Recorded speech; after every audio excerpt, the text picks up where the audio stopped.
The Battle of Midway took place in June 1942 during the Second World War.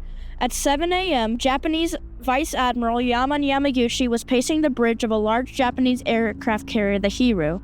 He is also commanding the Japanese aircraft carrier, the Soryu. The two other aircraft carriers, the Akagi and the Kaga, commanded by Chuchi Namagumo, was also part of the special task force named the Kido Butai. 2 hours earlier at 5 in the morning, 108 Japanese aircraft were sent to attack Midway Atoll. This attack was unsuccessful. Suddenly, the Hiryu came under attack from American torpedo bombers from the still active Midway base. The Japanese sent Zeros to intercept the American aircraft. The Americans launched torpedoes, but the Japanese successfully evaded them, and the torpedoes missed all the ship. The Japanese now prepared reserve aircraft for a second attack on Midway Atoll, which were armed with naval ordnance. But the Japanese made a decisive decision to change out the naval ordnance for land-based ordnance in order to attack the Midway Atoll. After half an hour, the crew of the Japanese ships are barely able to change out half of the naval ordnance for land ordnance. This leaves the Kido Butai unfit to attack enemy ships.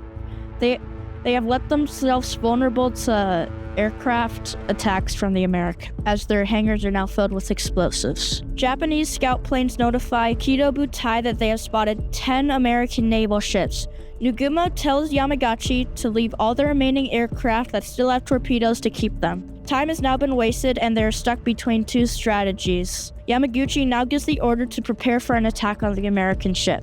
Meanwhile, the Japanese are still under attack from the American planes from Midway. Admiral Yamaguchi and Nagumo aren't coordinating attacks and their planes need to come back and land from their earlier first attack on Midway. Suddenly, swarms of American planes are heading for the Kido Butai. The American naval force has found all of the aircraft carriers. The remaining Japanese planes left in the air swoop in behind the Americans and shoot them down in scores.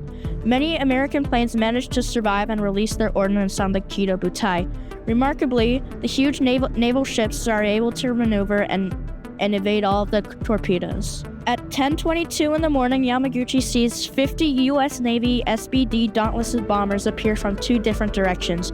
His Zeros are now engaged below, leaving no Japanese planes to intercept their ones up high. The Americans dive down on them. The Japanese put up a wall of lead from the aircraft carriers, but it's not enough. Aboard the Kaga, the decks are filled with the explosives as bombs penetrate the flight deck, leading to a series of catastrophic explosions that tears the deck apart. Immediately after, Yamaguchi sees 17 Dauntlesses dive on the Soryu, bombs are dropped, and there's an explosion. Yamaguchi sees that the Akaga, the flagship of the Kido Butai, he sees 3 Dauntlesses dive and drop 3 bombs. 2 miss, but the third smashes into the flight deck and explodes, and then devastating secondary explosions soon follow. All that remains of the Kido Butai is Yamaguchi and his ship, the Hiryu. The American dive bombers are now out of bombs and forced to head back home. At 5 p.m., 24 American aircraft appear overhead. 6 Dauntless bombers dive upon the Hiryu, but the ship turns tightly, and all enemy planes fail to make a hit. 14 more bombers dive on the Hiryu. 2 bombs hit on the forward flight deck. Yamaguchi looks up to see the final group of 3 begin their dives. In a matter of 2 seconds, 2 bombs hit the forward flight deck of the Hiryu, creating a deep crater. The fire blazes out of control, and the last hope of the Kido Butai's strike force lays blazing down in the hangars below. At 9:23 p.m., the Hiryu goes dead in the water. At 2:30 a.m., about 800 survivors gather around Yamaguchi. At 9:12 a.m., the carrier finally sinks on the 5th of June. The total of aircraft casualties included 320 Japanese planes and 150 U.S. planes. In the total, human casualties was approximately 3,000 sailors and airmen killed. Of those, 317 United States sailors and airmen and Marines were killed. This was a decisive victory for the United States Navy and a pivotal moment in the war on the Pacific Front, putting Japan on the defensive from now on.